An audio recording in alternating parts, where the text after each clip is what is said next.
FCRA നിയമം കൊണ്ടുവരാൻ പോവുകയും അവസാന നിമിഷം പിൻവലിഞ്ഞു കളയുകയും ചെയ്ത ചിത്രം നമ്മൾ കണ്ടു.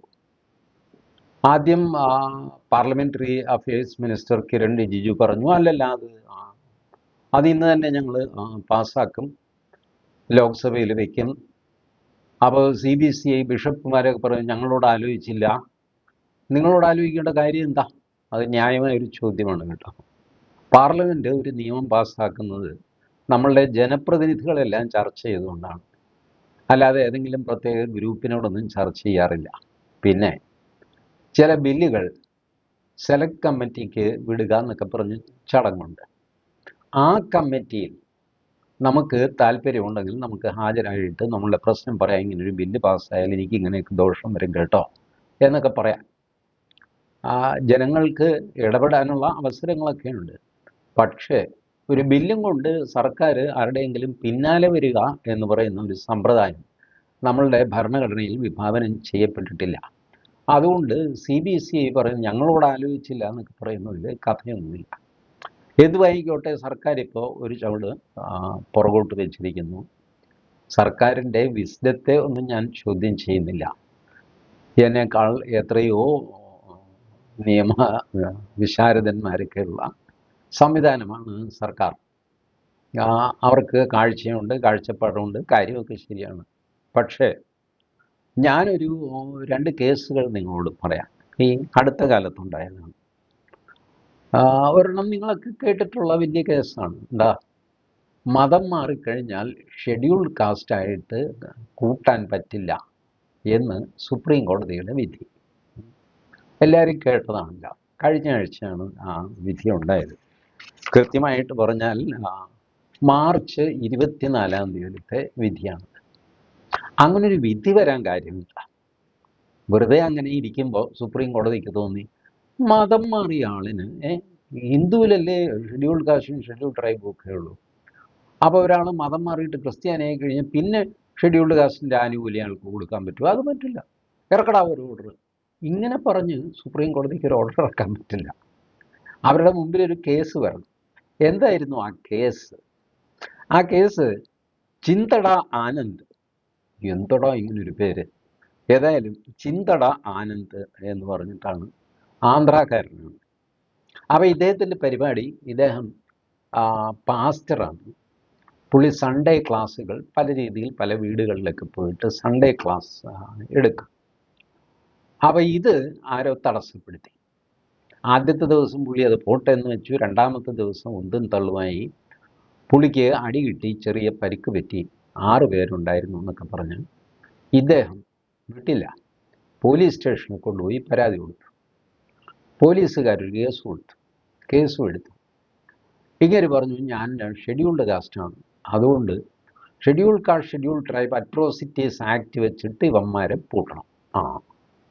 അങ്ങനെ അറസ്റ്റ് ചെയ്ത് കഴിഞ്ഞാൽ പിന്നെ ജാമ്യമൊന്നും കിട്ടുകയില്ല, വലിയ പ്രയാസമാണ്. മറ്റേതെന്ന് പറഞ്ഞാൽ ഒരു നിസ്സാര പെരക്കേ ഉള്ളൂ, അതിനിപ്പോൾ എന്ത് ചെയ്യാനാണ്? ഇയാൾ തഹസീൽദാരുടെ അടുത്ത് പോയിട്ട് താൻ ഷെഡ്യൂൾഡ് കാസ്റ്റ് ആണെന്ന് പറഞ്ഞ് സർട്ടിഫിക്കറ്റ് വാങ്ങിച്ചു. അതുകൂടാതെ ആശുപത്രിയിൽ അഡ്മിറ്റ് ചെയ്ത് ഇയാൾക്ക് മുറിവ് പറ്റിയതായിട്ട് കണ്ടു എന്നൊക്കെ പറഞ്ഞിട്ട് ഡോക്ടറുടെ സർട്ടിഫിക്കറ്റ് മേടിച്ചു. ഇതുമെല്ലാം വെച്ചിട്ട് ഇയാൾ കീഴ്ക്കോടതിയിൽ പോലീസിനെ കൊണ്ട് കേസ് ഫയൽ ചെയ്യിച്ചു, കുറ്റപത്രം ഫയൽ ചെയ്യിച്ചു. പ്രതികൾ എന്ത് ചെയ്തു? അവർ 6 പേരുണ്ട്. അവർ ഹൈക്കോടതിയിൽ വന്നിട്ട് പറഞ്ഞു, എൻ്റെ പൊന്നു നമ്പരാന്, ഇതെന്ത് പണ്ടാരമാണ്. ഇയാൾ ഷെഡ്യൂൾഡ് കാസ്റ്റ് ആയിരുന്നിരിക്കാം, പക്ഷേ ഇപ്പം അയാൾ ക്രിസ്ത്യാനിയാണ്. അയാളുടെ പരിപാടി ഇതാണ്, അയാൾ പാസ്റ്ററാണ്, ആണെന്ന് അയാൾ തന്നെ പറയുന്നു.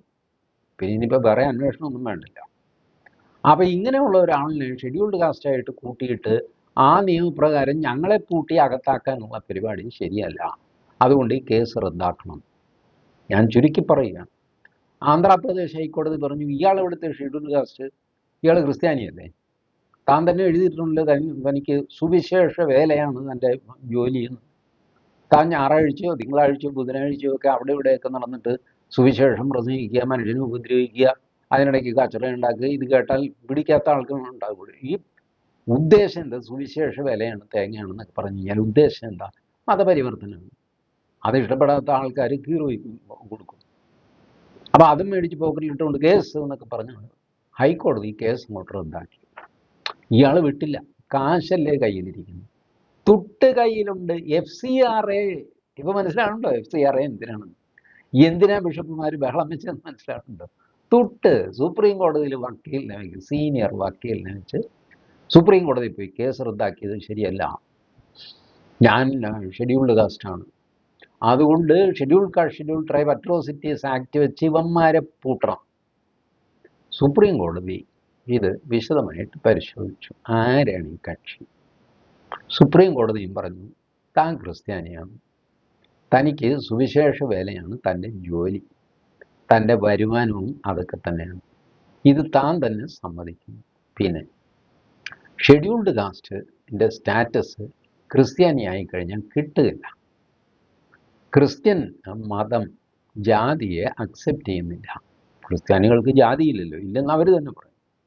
ക്രിസ്ത്യാനിറ്റിയിൽ ജാതിയില്ല, അതാണല്ലോ അതിൻ്റെ മഹത്വം. അതുകൊണ്ടാണല്ലോ ഹിന്ദുക്കളിലെ താഴ്ന്ന ജാതിക്കാർ എന്ന് പറയുന്നവർ, അവർ ക്രിസ്ത്യാനിറ്റിയിലും മുസ്ലിമിലും ഒക്കെ പോകുന്നത് അവിടെ ജാതിയില്ല, സ്വർഗരാജ്യമാണ് അവിടെ, അതുകൊണ്ടാണ് ഇവർ പോകുന്നതെന്നാണ് പറയുന്നത്. എനിക്കറിയില്ല എന്തിന് പോകുന്നു, എന്തു വായിക്കോട്ടെ, അതാണ് അവരുടെ ക്ലെയിം. സുപ്രീം കോടതി പറഞ്ഞു അത് നടക്കില്ല. അപ്പം ഇയാൾ കുറേ ഇതൊക്കെ കൊണ്ടുവന്നു, പ്രസിഡൻറ്റിൻ്റെ നോട്ടിഫിക്കേഷൻ, ആന്ധ്രാപ്രദേശ് സർക്കാരിൻ്റെ ഒരു സർക്കുലർ, അത് ഇതെല്ലാം വിശദമായിട്ട് പരിശോധിച്ചിട്ട് സുപ്രീം കോടതി പറഞ്ഞു നടക്കില്ല. അതുകൊണ്ട് ഹൈക്കോടതിയുടെ തീരുമാനം ശരിവെച്ചു. ഇതാണ് കേസ്. ശരിക്കു പറഞ്ഞാൽ ജാതി തീരുമാനിക്കാനൊരു കേസായിരുന്നില്ല. ജാതി വെച്ച് ഒരു 6 പേരെ കൊടുക്കാൻ ഒരു ക്രിസ്ത്യാനി നടത്തിയ ഹീനമായ കേസായിരുന്നു അത്. ഈ കേസിൻ്റെ ഡീറ്റെയിൽ ഒരു മീഡിയയും നിങ്ങളോട് പറഞ്ഞില്ലല്ലോ? പറയില്ല. എല്ലാവരും റിപ്പോർട്ട് ചെയ്തു. മതം മാറിയാൽ ഷെഡ്യൂൾ കാസ്റ്റ് സ്റ്റാറ്റസ് കിട്ടില്ല എന്നെല്ലാവരും റിപ്പോർട്ട് ചെയ്തു. പക്ഷെ കേസ് എന്താണെന്ന് റിപ്പോർട്ട് ചെയ്യല്. കേസ് റിപ്പോർട്ട് ചെയ്ത് കഴിഞ്ഞാൽ ഈ തെമ്മാടിത്തരം മുഴുവൻ പുറത്തു വരും. ഈ ചിന്തട ആനന്ദിൻ്റെ വിക്രിയകൾ പുറത്തു വരും. ഇനി അതുപോട്ടെ, അടുത്ത ഒരു കേസ്, അത് അലഹാബാദ് ഹൈക്കോടതിയിലെ കേസാണ്. മാർച്ച് 18-ാം തീയതി, കഴിഞ്ഞ മാർച്ച് 18-ാം തീയതി, മറ്റേ കേസ് 24-ന്, ഈ കേസ് 14-ന്. ഇത് reverend father Vineeth Vincent Pereira, അങ്ങേരുടെ പേരാണ് കേസ് കൊടുത്ത ആളിൻ്റെ, അലിയാസ് അല്ലെങ്കിൽ ഫാദർ വിനീത് വിൻസെന്റ് പാരിഷ്, 2 പേരുണ്ട് പുള്ളിക്ക്. ഏതായാലും വിനീത് വിൻസെന്റ് പെരേര എന്ന് തന്നെ നമുക്ക് ഉറപ്പിക്കാം. ഇദ്ദേഹം ഒരു കേസ് കൊടുത്തു. കേസ് കൊടുത്തത് എന്തിനാന്ന് വെച്ച് കഴിഞ്ഞാൽ, ഇങ്ങേര് ഈ പ്രസംഗിച്ചുകൊണ്ട് നടന്നു, ക്രിസ്തു ഏക ഉത്തരം, ക്രിസ്തു അല്ലാതെ വേറെ ദൈവമില്ല, ക്രിസ്തുവാണ് എല്ലാം. അത് കേസായി, പരാതിയായി, പോലീസ് കേസെടുത്തു. ഇയാൾ ഇത് പറഞ്ഞിട്ട് കൺവേർഷന് വേണ്ടിയിട്ട് ശ്രമിക്കുന്നു. ഒന്ന്, കൺവേർഷന് വേണ്ടി ഇയാൾ ശ്രമിച്ചു എന്ന് പോലുമല്ല കേസ്, മതസ്പർദ്ധ ഉണ്ടാക്കിയെന്നാണ് കേസ്. എൻ്റെ മതം ആണ് വലുതെന്നും അത് മാത്രമാണ് മതമെന്നും ബാക്കിയുള്ളതൊക്കെ തല്ലിപ്പൊളിയും കൊള്ളില്ലാത്തതും വൃത്തികെട്ടതുമാണ് എന്നും പ്രസംഗിച്ചുകൊണ്ട് നടക്കുക. പോലീസ് പറഞ്ഞു ഇത് നടക്കുകയൊന്നുമില്ല, എൻ്റെ മതം ഒരു കൊള്ളാവുന്ന മതമാണെന്നൊക്കെ നിങ്ങൾക്ക് പറഞ്ഞുകൊണ്ട് നടക്കാം, അല്ലാതെ ഇത് മാത്രമാണ് നല്ലതെന്നും ഇത് മാത്രമാണ് ദൈവമെന്നും അങ്ങനെ ഈ പരിപാടിയൊക്കെ പറഞ്ഞുകൊണ്ട് നടക്കുന്നത് ശരിയല്ല. Converting the religion of the marginalized section of the society illegally as well as speaking against other religions. It has also been argued by learned counsel for appellant that during investigation it has already been concluded by the concerned investigating officer that no illegal conversion of religion is taking place എന്നൊക്കെ പറഞ്ഞിട്ട് ഉള്ള വകുപ്പും ചട്ടവും IPC 295A, ഏത് BNS വരുന്നതിന് മുമ്പുള്ള സംഭവമാണ്. അതുകൊണ്ട് IPC, മതവികാരം വ്രണപ്പെടുത്തൽ, ഇതായിരുന്നു കേസ്. അപ്പം ഈ കേസ് റദ്ദാക്കണമെന്ന് പറഞ്ഞിട്ടാണ് ഈ നമ്മളുടെ father Vineeth Vincent Pereira Allahabad ഹൈക്കോടതിയിൽ വന്നു. ഹൈക്കോടതി പറഞ്ഞു നടക്കില്ല, പ്രഥമ ദൃഷ്ട്യാ നിങ്ങൾ ചെയ്തിരിക്കുന്നത് കുറ്റമാണ്. മറ്റ് മതങ്ങളെപ്പറ്റി മോശം പറയുന്നത് deliberate and malicious acts intended to outrage religious feelings of any class by insulting its religion or religious faith. ഇത് കുറ്റമാണ് IPC 295A അനുസരിച്ച്. വാസ്തവത്തിൽ ഞാൻ ഇത്തരം വകുപ്പുകൾക്കൊക്കെ എതിരാണ് കേട്ടോ.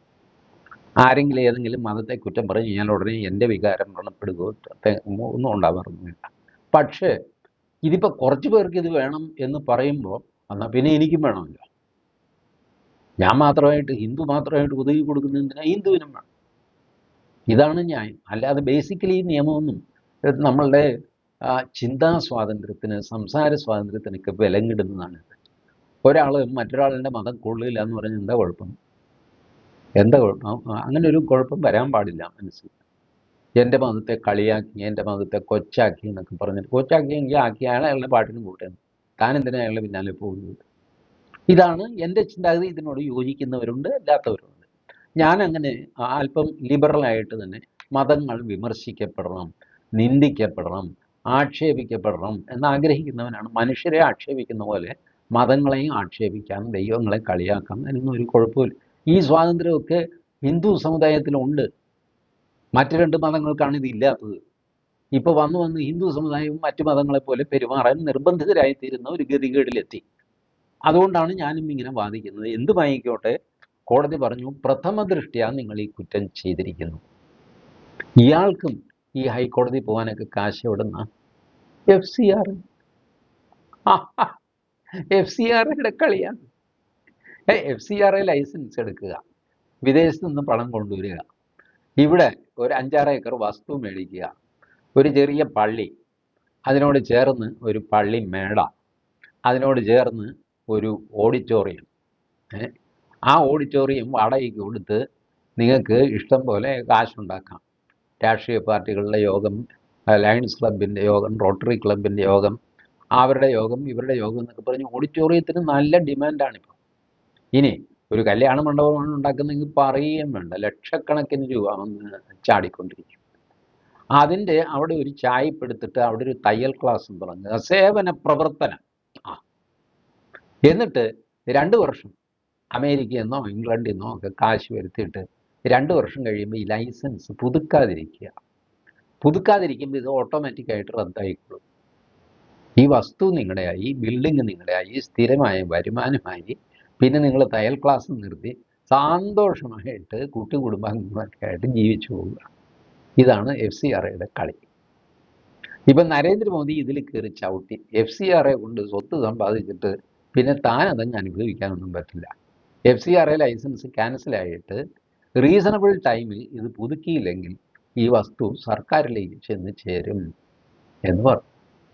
കണ്ടവൻ്റെ നിന്ന് വെറുതെ മേടിച്ചതല്ലേ, സംഭാവനയായിട്ട് വല്ലവനും ദുരിതാശ്വാസം, പിന്നെ അനാഥാലയം, തയ്യൽ ക്ലാസ്, അഗതി മന്ദിരം, വയസ്സായവർക്കുള്ള മന്ദിരം എന്നൊക്കെ പറഞ്ഞിട്ടാണ് ഈ കാശ് വരുന്നത്. മന്ദിരം വേണമെങ്കിൽ 4-5 പേർക്ക് കിടക്കാനുള്ളൊരു സൗകര്യം ഉണ്ടാക്കും. ബാക്കി കാശ് ഈ ആനക്കാട്ടിൽ ഈപ്പച്ചൻ പറഞ്ഞ പോലെ ബെൻസയിലും കോണ്ടസയിലും കയറി നടക്കുന്ന തിരുമേനിമാർ, അവരോട് ഇറവറൻസ് ആണ് ഈപ്പച്ചന് എന്ന് പറയുന്നുണ്ടല്ലോ.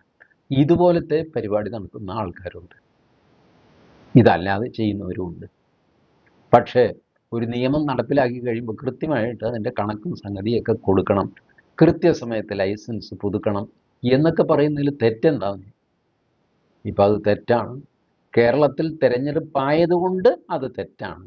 തെരഞ്ഞെടുപ്പ് കഴിയുമ്പോൾ അത് ശരിയായിട്ട് മാറും എന്നൊക്കെ പറഞ്ഞു കഴിഞ്ഞാൽ എനിക്കൊന്നും പറയാനില്ല. ഞാൻ ആ തുടക്കത്തിലേ പറഞ്ഞല്ലോ, എന്നേക്കാൾ വളരെയധികം രാഷ്ട്രീയ ഗൗരവവും വിവരവും നിയമപരിജ്ഞാനവും ഒക്കെ ഉള്ളവരാണ് ഈ നിയമം കൊണ്ടുവരികയും ഇത് പിൻവലിക്കുകയും വീണ്ടും കൊണ്ടുവരുമെന്ന് പറയുകയും ഒക്കെ ചെയ്യുന്നവർ. അതുകൊണ്ട് അവരെ പറ്റി ഞാൻ അഭിപ്രായമൊന്നും പറയുന്നില്ല.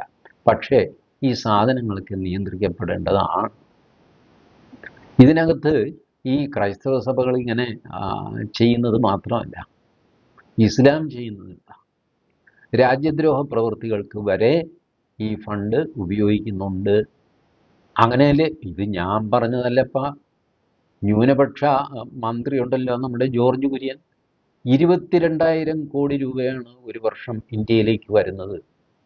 അതിൻ്റെ 90% ഹിന്ദുക്കൾക്കാണ്, 10% മറ്റ് മതങ്ങൾക്ക് വരുന്നുള്ളൂ. ഇതിനൊക്കെ കണക്ക് വേണ്ടേ എന്നൊക്കെ ചോദിച്ച കുര്യനാണ് പിറ്റേ ദിവസം പറയുന്നു, അല്ല ബില്ല് നമുക്ക് പിന്നെ പാസ്സാക്കാം. ശരി, ആയിക്കോട്ടെ, എനിക്ക് വിരോധമില്ല. PC ജോർജ് പറഞ്ഞു ഈ ബില്ലിൽ യാതൊരു കുഴപ്പമില്ല, എന്നാ ബിഷപ്പുമാർക്ക് എന്താ കുഴപ്പം, അവരുടെ കയ്യിലാണ് വോട്ടിരിക്കുന്നത്, എന്നെ അതൊന്നും കാണിച്ച് പേടിപ്പിക്കണ്ട എന്ന് PC ജോർജ്. സാബു ജേക്കബ് പറഞ്ഞു ഇത് വേണ്ടത് തന്നെയാണ്. ക്രിസ്ത്യാനികളായ ക്രിസ്ത്യാനികൾ മുഴുവൻ, സംസാരിക്കാൻ അറിയാവുന്നവർ മുഴുവൻ ഫേസ്ബുക്കിൽ ഇറങ്ങിയിട്ട് FCRA നിയമം വേണ്ടതാണ് വേണ്ടതാണ് വേണ്ടതാണ് എന്ന് പറഞ്ഞിട്ടും കേന്ദ്ര സർക്കാർ അത് പിൻവലിച്ചെങ്കിൽ കേന്ദ്ര സർക്കാരിന് നമ്മളെക്കാളൊക്കെ കാര്യങ്ങളെപ്പറ്റി ഗ്രാഹ്യമുണ്ട് എന്ന് വേണം നമ്മൾ വിചാരിക്കാൻ. അല്ലാതെ ഒരു നിവൃത്തി ഉണ്ടെങ്കിൽ ഞാൻ കേന്ദ്ര സർക്കാരിനെ കുറ്റം പറയാറില്ല, അതുകൊണ്ട് ഇവിടെയും ഞാൻ കുറ്റം പറയുന്നില്ല. ബട്ട് കേരളത്തിലെ തെരഞ്ഞെടുപ്പ് കണ്ട് അതിനകത്ത് ബിഷപ്പുമാർ വിചാരിച്ചാൽ ക്രിസ്ത്യൻ വോട്ടുകൾ മറിയും എന്ന് വിചാരിച്ച് അത്രയൊക്കെ വേണമായിരുന്നോ? വേണമായിരുന്നിരിക്കാം. I will not question the wisdom of the parliament and the ministers concerned. But I hope they will take appropriate steps to control this foreign money. ഇതിന് ഒരു നിയന്ത്രണം ആവശ്യമാണ്. ഇത് ഒരു നിയന്ത്രണവും ഇല്ലാതെ പൊക്കോണ്ടിരിക്കുന്ന ഒരു സമ്പ്രദായം. ഇതിന് 2010 മൻമോഹൻ സിംഗ് സർക്കാർ തന്നെ കടുത്ത നിയന്ത്രണങ്ങൾ കൊണ്ടുവന്നു. അന്ന് കൊണ്ടുവന്നത് മൻമോഹൻ സിംഗ് സർക്കാരായതുകൊണ്ട് സഭയ്ക്ക് ഒരു വിഷമവും ഉണ്ടായില്ല. ഇന്നാകെ നരേന്ദ്രമോദി ചെയ്തത് അന്ന് മൻമോഹൻ സിംഗ് എഴുതി വെച്ചതിന് സമയപരിധി കൊടുത്തു എന്നുള്ളതാണ്. അന്ന് മൻമോഹൻ സിംഗ് പറഞ്ഞു നിങ്ങൾ കണക്കും സംഗതിയൊക്കെ സമർപ്പിക്കണം. എന്ന് സമർപ്പിക്കണം? ഒരു വർഷത്തിനുള്ളിലെങ്കിലും കണക്ക് കൊടുക്കണമല്ലോ. ഇങ്ങനെ ഒരു പരിധി വെച്ചു. മൻമോഹൻ സിംഗ് പറഞ്ഞു 50% ഇത് പുറത്തുനിന്ന് വരുന്ന ഫണ്ട് ആ പർപ്പസിന് ഉപയോഗിക്കാം, 50% അഡ്മിനിസ്ട്രേറ്റീവ് ചെലവ്, അതായത് ശമ്പളം, വണ്ടി, വള്ളം, വൈദ്യുതി, മറ്റത് മറിച്ചത് എന്നൊക്കെ പറഞ്ഞിട്ട് നിങ്ങൾക്ക് എഴുതിയെടുക്കാം. ഈ സാധനം മൻമോഹൻ സിംഗ് ആണ് 80-20 കുറച്ചത്. പലരും ധരിക്കുന്നത് നരേന്ദ്രമോദി എഴുതിച്ചത് അല്ല, അത് നേരത്തെ തന്നെ 2010 മൻമോഹൻ സിംഗ് ചെയ്തതാണ്. 20% എസ്റ്റാബ്ലിഷ്മെൻറ്റ് എക്സ്പെൻഡിച്ചറായിട്ട്, അഡ്മിനിസ്ട്രേറ്റീവ് എക്സ്പെൻഡിച്ചറായിട്ട് എടുക്കാവൂ. ബാക്കി 80% ഈ സേവാ പ്രവർത്തനത്തിന് തന്നെ എടുക്കണം, ഉദ്ദിഷ്ട കാര്യത്തിന് തന്നെ എടുക്കണം എന്ന് അന്ന് തന്നെ നിയമം. പക്ഷേ ഇതിങ്ങനെയാണോ എടുത്തത് എന്ന് നോക്കിയിട്ട് ചെക്ക് ചെയ്യാനൊരു സമ്പ്രദായം ഉണ്ടായില്ല. അത് നരേന്ദ്രമോദി ഉണ്ടാക്കി. പിന്നെ ലൈസൻസ് എക്സ്പയർ ആയി പോയി കഴിഞ്ഞാൽ ആ ലൈസൻസിലെ പണം കൊണ്ട് വാങ്ങിച്ച വസ്തു അത് സർക്കാരിലേക്ക് ചെന്ന് ചേരും. അതിനൊരു ഡെസിഗ്നേറ്റഡ് അതോറിറ്റി ഉണ്ടാക്കി. ബിഷപ്പുമാരിപ്പം പറയുന്നത് FCRA വഴിക്ക് വന്ന പൈസയും എൻ്റെ പോക്കറ്റിലുണ്ടായിരുന്ന പൈസയും ഇവിടെ നാട്ടുകാരുടെ കയ്യിൽ നിന്ന് പിരിച്ച പൈസയുമായിട്ട് ഞാനൊരു എസ്റ്റാബ്ലിഷ്മെൻ്റ് ഉണ്ടാക്കി. അതിൽ നിന്ന് FCRAയുടെ മാത്രമായിട്ട് വേർതിരിച്ചെടുക്കുന്നത് എങ്ങനെയാണ്? അത് ഈ നിയമത്തിൽ വ്യക്തമാകും, ചട്ടത്തിൽ വ്യക്തമാകും. നിങ്ങൾ കമ്പൈൻഡായിട്ട് ഒരു ബിൽഡിംഗ് വെച്ചു. അപ്പോൾ അങ്ങനെയാണെങ്കിൽ ആ ബിൽഡിങ്ങിൻ്റെ നിങ്ങൾ FCRA പോർഷൻ എത്രയുണ്ടോ അത്രയും പോർഷൻ സർക്കാരിന് വിട്ടുകൊടുക്കാൻ, ബിൽഡിങ്ങോ വസ്തുവോ ബാങ്ക് അക്കൗണ്ടോ ആണെങ്കിൽ അത്രയും നിങ്ങൾ തിരിച്ചു കൊടുക്കാൻ ബാധ്യസ്ഥരാണ്. ഇതൊന്നും വലിയ കോംപ്ലിക്കേഷനുള്ള കാര്യമല്ല. ഈ ഡെസിഗ്നേറ്റഡ് അതോറിറ്റി എന്ന് പറയുന്നത് ജില്ലാ കളക്ടറോ അല്ലെങ്കിൽ റവന്യൂ സെക്രട്ടറിയോ ആരെങ്കിലും ആയിരിക്കും. ഇതൊന്നും തലപോകുന്ന കേസൊന്നുമല്ല. പക്ഷേ തെരഞ്ഞെടുപ്പല്ലേ, ഒരു പേടിപ്പിക്കൽ, ഒരു മസിൽ പടപ്പിക്കൽ ഒക്കെ നടത്തി കാര്യം നടന്നു കിട്ടി. ഒരുപക്ഷെ തെരഞ്ഞെടുപ്പ് ആയതുകൊണ്ട് നടന്നു കിട്ടിയതായിരിക്കാം. എന്നാൽ തെരഞ്ഞെടുപ്പ് കഴിഞ്ഞ് വീണ്ടും ഈ FCRA കൊണ്ടുവന്നു കഴിഞ്ഞാൽ അതൊരു അവരെ ചതിക്കുന്ന പോലെ ആവുമെന്ന് എനിക്ക് തോന്നുന്നു. എന്ത് വായിക്കോട്ടെ, ഞാൻ പറഞ്ഞല്ലോ, പാർലമെൻറ്റിന് നമ്മളെക്കാളൊക്കെ കാര്യത്തിൽ ഗ്രാഹ്യമുണ്ട്. അവർ വേണ്ട രീതിയിൽ ചെയ്യട്ടെ. ഞാൻ പറയുന്നത് ഇത്തരം കേസുകളിലേക്ക് ഞാൻ ഈ പറഞ്ഞ reverend father Vineeth Vincent Pereira, പിന്നെ മറ്റേ തൊരപ്പൻ ചിന്താട ആനന്ദ്, ഇതുപോലത്തേക്കുള്ള കേസുകൾ നിരവധി കേസുകളുണ്ട്. ഞാൻ ഈ അലഹാബാദ് ഹൈക്കോടതിയുടെയും മദ്രാസ് ഹൈക്കോടതിയുടെയും വെബ്സൈറ്റിൽ കയറി കഴിഞ്ഞാൽ ഇതുപോലത്തെ നിരവധി കേസുകളുണ്ട്. പഞ്ചാബ് ഇതിൻ്റെ വേറൊരു കേന്ദ്രമാണ്. ഇപ്പോൾ ഇതൊന്നും അറിഞ്ഞുകൂടാത്തവരല്ല കേന്ദ്ര സർക്കാരിലിരിക്കുന്നത്. അവർ വേണ്ടത് ചെയ്യട്ടെ. എനിക്ക് പറയാനുള്ളത് ഞാൻ പറഞ്ഞു. Thank you.